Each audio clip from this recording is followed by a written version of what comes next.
Leticia Vazquez Wilson is a water director for Southeast LA. Here, she gave us a tour of Downey's water facilities and helped us to understand troubling patterns of contamination. This memo, which is dated February 2nd of 2021 and sent to the Downey City Council, lays out all of the water contamination, the PFAS and PFOA in the City of Downey's water supply. And let me go through some of this water contamination, which is really troubling. We're here in the City of Downey, actually at 9164 Cecilia Street, at well number 16.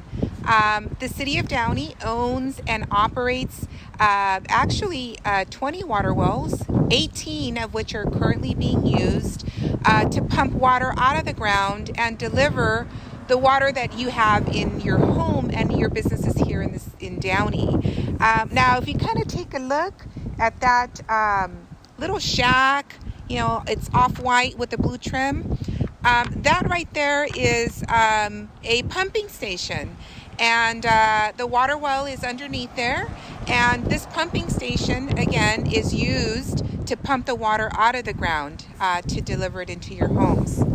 As we've mentioned, the City of Downey has very, very serious water contamination issues. There have been levels of PFAS and PFOA that are exceeding the allowable levels in the state of California. PFAS and PFOA are contaminants that are cancerous to our body and cause other very serious health issues.